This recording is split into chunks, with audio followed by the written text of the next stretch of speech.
আসসালামু আলাইকুম ওরহমতুল্লাহি ওয়াবারাকাতুহ।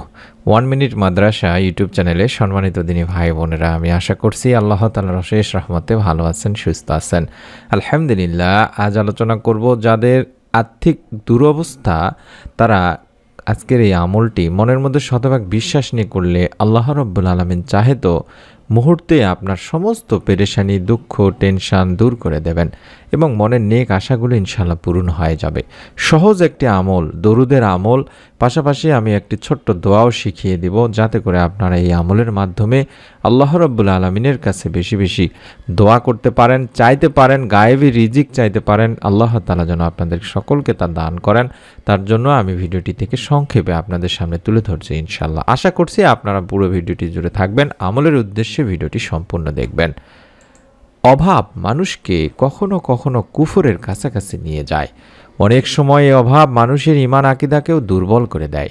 ইসলামে প্রাচুর্যতা ও ধনাঢ্যতাকে নিষেধ করা হয়নি, তবে প্রাচুর্যতা ও ধনাঢ্যতার সঙ্গে ইসলামের বেশ কিছু বিধান যুক্ত হয়, যা পালন করলে ধনাঢ্যতায় কোনো সমস্যা নেই।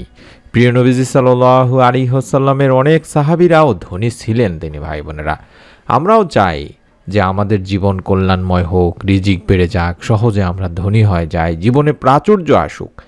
কিন্তু প্রকৃত কল্যাণময় ও প্রাচুর্যময় জীবন তারাই পায়, মহান আল্লাহ যাদের তা দান করেন। নিম্নে এমন কিছু আমলগুলো শিখিয়ে দিচ্ছি আমি, যে আমলগুলো করলে আল্লাহ রাব্বুল আলামিন আপনার জীবনকেও কল্যাণময় ও প্রাচুর্যময় করে দেবেন ইনশাআল্লাহ। সর্বপ্রথম যে আমলটি করতে হবে সেটি হলো ইস্তেগফারের আমল, অর্থাৎ বেশি বেশি ইস্তেগফার পাঠ করতে হবে। ইস্তেগফার পাঠে বান্দার অভাব মোচন হয়, পাপাচার ক্ষমা করা হয়, সন্তান সন্ততির অভাব যেমন থাকে না, তেমনি রিজিকেও আসে পরিপূর্ণ বরকত। তাই অভাব মুক্ত থাকতে পবিত্র কোরআনুল কারিমে বেশি বেশি ইস্তেগফার পাঠের নির্দেশ দেওয়া হয়েছে, যার ফলে মহান আল্লাহ মানুষকে উত্তম রিজিক সহ অসংখ্য নিয়ামতে ধন্য করবেন বলেও জানিয়েছেন। মহান আল্লাহ রাব্বুল আলামিন বলেন, অতঃপর বলেছি, তোমরা তোমাদের পালনকর্তার কাছে ক্ষমা প্রার্থনা করো, তিনি অত্যন্ত ক্ষমাশীল, তিনি তোমাদের উপর অজস্র বৃষ্টি ধারা ছেড়ে দেবেন, তোমাদের ধন সম্পদ ও সন্তান সন্ততি বাড়িয়ে দেবেন, তোমাদের জন্য উদ্যান স্থাপন করবেন এবং তোমাদের জন্য নদী নালা প্রবাহিত করবেন। সূরা নূহ আয়াত 10 থেকে 12। তাই প্রতিদিন কম করে হলেও প্রথম কাজই হবে আপনাদের 100 বার আস্তাগফিরুল্লাহ আস্তাগফিরুল্লাহ আস্তাগফিরুল্লাহ 24 ঘন্টার মধ্যে অন্তত 100 বার ইস্তেগফারটা করবেন। আপনারা ফরজ নামাজগুলো, নফল নামাজগুলোর পরে বেশি বেশি পড়তে পারেন। অবসর সময়গুলোতে আপনারা উজু করার পরে নামাজের জন্য অপেক্ষা করতেছেন, তখন আপনারা মসজিদে বসে বসে ইস্তেগফারের আমলগুলো করতে পারেন। ইনশাআল্লাহ আল্লাহ রাব্বুল আলামিন ইস্তেগফারের মাধ্যমে আপনার পরিবার সংসারে ধন সম্পদ, সন্তান সন্ততি বাড়িয়ে দেবেন এবং তোমাদের যত প্রকার টেনশন, পেরেশানি, দুশ্চিন্তা আছে সমস্ত কিছু দূর করে দেবেন। কারণ নবী করিম সাল্লাল্লাহু আলাইহি ওয়াসাল্লামের হাদিসেও আমরা জানতে পারি, যে ব্যক্তি অধিক পরিমাণে আস্তাগফিরুল্লাহ পড়বে, যার অর্থ আমি আল্লাহ তাআলার কাছে ক্ষমা প্রার্থনা করছি, আল্লাহ রাব্বুল আলামিন তাকে তার সব দুশ্চিন্তা থেকে মুক্ত করবেন, সব সংকট থেকে মুক্তি দেবেন এবং তাকে এমনভাবে অর্থ দান করবেন যা কোনো মানুষ ধারণাও করতে পারবে না। এটা মুসনাদে আহমেদের একটি হাদিস।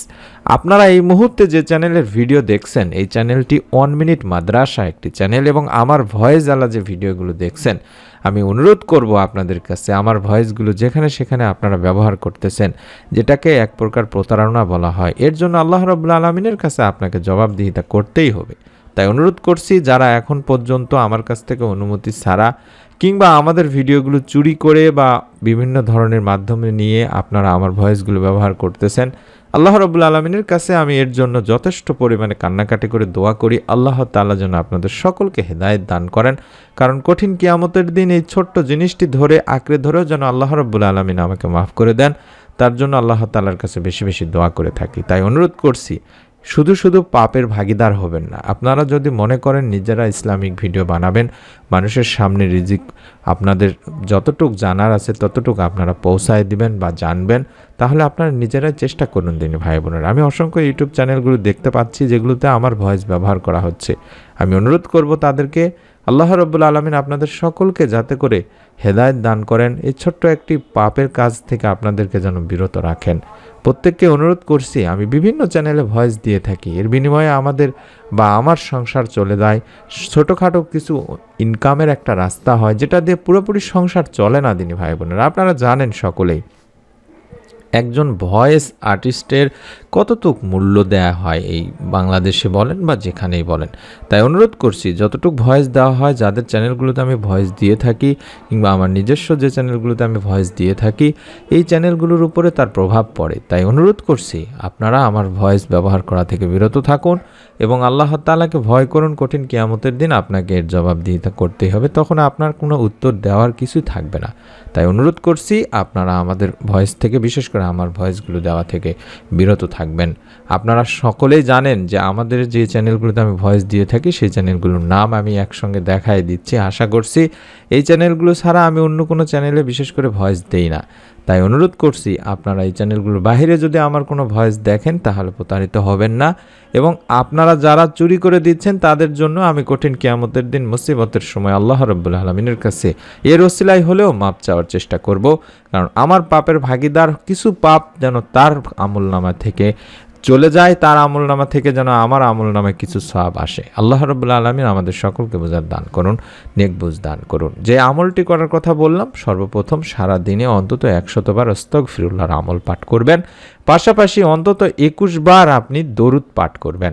যে কোনো দরুদ পড়তে পারেন। দরুদের মধ্যে সবচাইতে উত্তম দরুদ হলো দরুদ ইব্রাহিম, যেটা আমরা নামাজের বৈঠকে পড়ে থাকি। আল্লাহুম্মা সাল্লি আলা মুহাম্মাদ ওয়া আলা আলি মুহাম্মাদ কামা সাল্লাইতা আলা ইব্রাহিম ওয়া আলা আলি ইব্রাহিম ইন্নাকা হামিদুম মাজিদ।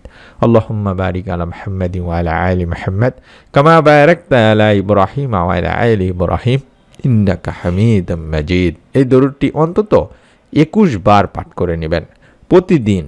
অন্তত 21 বার দরুদ পাঠ করবেন, 100 বার ইস্তেগফার পাঠ করবেন এবং আল্লাহ তাআলার কাছে বেশি বেশি ক্ষমা চাইবেন, কান্নাকাটি করবেন, 2 হাত তুলে দোয়া করবেন, আল্লাহ আমাকে মাফ করো, আমার পরিবার সংসার রিজিকে বরকত দান করো এবং আত্মীয়দের সঙ্গে সুসম্পর্ক বজায় রাখবেন, কারণ এর দ্বারাও রিজিক বেড়ে যায়। হযরত আনাস বিন মালিক রাদিয়াল্লাহু তাআলা আনহু থেকে একটি হাদিস আমরা জানি যে আমি শুনেছি রাসূলুল্লাহ সাল্লাল্লাহু আলাইহি ওয়াসাল্লাম বলেছেন, যে ব্যক্তি পছন্দ করে যে তার জীবিকা বৃদ্ধি করা হোক অথবা তার মৃত্যুর পরে সুনাম অটুট থাকুক, সে যেন আত্মীয়দের সঙ্গে সদাচার করে। সহিহ বুখারী শরীফের একটি হাদিস। সর্বোপরি যে দোয়াটি শিখিয়ে দেব, সেই দোয়ার আমলটি প্রতিদিন করবেন। রিজিকে বরকত লাভের দোয়া হিসেবে পরিচিত এবং যাতে করে আল্লাহ তাআলা পরিবার সংসার থেকে অভাব অনটন দূর করে দেন, তার জন্য এই দোয়াটি বেশি বেশি পড়বেন। রিজিকের একছত্র মালিক, একমাত্র মালিক মহান রব্বুল আলামিন। সুতরাং মহান রব্বুল আলামিনের কাছ থেকে আপনাকে এই রিজিকের প্রাচুর্যতা চেয়ে নিতে হবে, কারণ নবী করিম সাল্লাল্লাহু আলাইহি ওয়াসাল্লাম তার উম্মতদেরকে অভাবমুক্ত থাকতে আল্লাহ তাআলার কাছে দোয়া করার বিশেষ আবেদন শিখিয়েছেন, যাতে তার উম্মত অভাবের কারণে কুফরের দিকে চলে না যায়। হাদিসে পাকে এমনই একটি দোয়ার কথা বলা হয়েছে, আর সেই দোয়াটি হচ্ছে আল্লাহুম্মা ইন্নী আউযু বিকা মিনাল কুফরি আল ফাকরি, আল্লাহুম্মা ইন্নী আউযু বিকা মিন আযাবিল কবরি, লা ইলাহা ইল্লা আনতা। আল্লাহুম্মা ইন্নী আউযু বিকা মিনাল কুফরি আল ফাকরি, আল্লাহুম্মা ইন্নী আউযু বিকা মিন আযাবিল কবরি, লা ইলাহা ইল্লা আনতা। এভাবে অন্তত প্রতিদিন 3 বার পাঠ করবেন এই ছোট্ট দোয়াটি। আশা করছি দোয়াগুলো স্ক্রিনশট নিচ্ছেন আপনারা। হে আল্লাহ, আপনার নিকট কুফরি ও দরিদ্রতা হতে আশ্রয় চাইছি। হে আল্লাহ, আমি কবরের আযাব থেকে আপনার কাছে আশ্রয় চাইছি, আপনি ছাড়া কোনো ইলাহ নেই। এভাবে আল্লাহ তাআলার কাছে দোয়া করবেন এবং আল্লাহ রাব্বুল আলামিনের কাছে কান্নাকাটি করবেন। যত মনের নেক আশাগুলো আছে সেগুলো বেশি বেশি করে তুলে ধরার চেষ্টা করবেন। সর্বোপরি সৎ কাজে নিয়োজিত থাকবেন, বিশেষ করে যেই কাজগুলো মানুষকে কষ্ট দেয়। যেমন আবারও বলছি, আপনারা আমার ভয়েস ব্যবহার করা থেকে বিরত থাকুন। এটা একটি কষ্টদায়ক। একজন মুসলিমকে কখনোই এইভাবে না অনুমতি নিয়ে চুরি করে অন্যায়ভাবে কোনো কাজ করতে পারে না। তাই অনুরোধ করছি, আমি আবারও আমাদের চ্যানেলগুলোর নাম দেখাচ্ছি, বিশেষ করে যেই চ্যানেলগুলোতে আমি ভয়েস দিয়ে থাকি রেগুলারই, সেই চ্যানেলগুলোর নাম দেখায় দিচ্ছি। আশা করছি আপনারা এই চ্যানেলগুলো ছাড়া অন্য কোনো চ্যানেলের ভিডিও আপনারা কখনোই দেখবেন না এবং যারা এই কাজটি করছেন এদের কাছে আল্লাহ রাব্বুল আলামিনের কাছে আমরা অবশ্যই সামনে জবাব চাইব যে আপনি কেন করেছেন এই কাজটি। সেদিন আল্লাহ রাব্বুল আলামিন যেটা ফয়সালা করবেন আমরা সেটাই মেনে নেব। আল্লাহ রাব্বুল আলামিন আমাদের সকলকে নেক বুঝ দান করুন, ভিডিওগুলো দেখে আমলগুলো যেন করেন তার জন্য প্রথমে নিয়ত করতে হবে। তাই অনুরোধ করছি প্রত্যেকেই নিয়ত করতে ভুলবেন না, অন্তত লাইক দিয়ে কমেন্ট সেকশনে আমিন লিখে নিয়ত করে ফেলুন। ভিডিওটি আপনার নিকট আত্মীয়স্বজনদের কাছে শেয়ার করে দিন সদগায়ে জারিয়ার সওয়াব পাওয়ার উদ্দেশ্যে। স্ক্রিনে দেখতেই পাচ্ছেন আমরা দীর্ঘ 7 বছরের বেশি সময় ধরে ইউটিউবে ইসলামিক ভিডিওগুলো দিয়ে যাচ্ছি। যারা নতুন তারা এই অন্যায় কাজগুলো করতেছেন, আল্লাহ তাআলা আপনাদের হেদায়েত দান করুন, পরিবার সংসারে রিজিকে বরকত দান করুন, আমরা সেটাই দোয়া করি। তাই অনুরোধ করছি নতুন আমলের ভিডিওগুলো সবার আগে যেহেতু আমরাই দিয়ে থাকি, চেষ্টা করবেন এই চ্যানেলগুলোর সঙ্গেই থাকার, অন্তত সাবস্ক্রাইব করে রাখার। প্রত্যেকের জন্য আমরা দোয়া করি, বিশেষ করে আমাদের চ্যানেলের ভিডিও যারা দেখেন প্রত্যেকের জন্য আমরা পবিত্র জুমার দিনে দোয়া করে থাকি। তিনি ভাই বোনেরা, আমরা আল্লাহ রাব্বুল আলামিনের কাছে আমাদের চ্যানেলের সাবস্ক্রাইবারদের জন্য বিশেষ করে দোয়া করি যে তারা যে নিয়তে যে উদ্দেশ্যে ভিডিওগুলো দেখেন আমলগুলো করেন, আল্লাহ রাব্বুল আলামিন তাদের নেক উদ্দেশ্যগুলো আশাগুলো যেন পূরণ করে দেন, তার জন্য দোয়া করে থাকে। তাই দোয়ার অংশীদার হওয়ার জন্য হলেও চ্যানেলটি সাবস্ক্রাইব করে বেল বাটনটি অন করে আমাদের চ্যানেলের একজন মেম্বার হয়ে যান। সকলে ভালো থাকুন, সুস্থ থাকুন। আল্লাহ রাব্বুল আলামিন আমাদের সকলকে এই ছোট্ট আমলের ওসিলায় আমাদের মনের নেক আশাগুলো পূরণ করুন, পরিবার সংসারে রিজিকে বরকত দান করুন, অভাব অনটন দূর করুন এবং আমাদেরকে বেশি বেশি ইবাদতে মনোনিবেশ করার তৌফিক দান করুন। আমিন। আসসালামু আলাইকুম ওয়া রাহমাতুল্লাহি ওয়া বারাকাতুহু।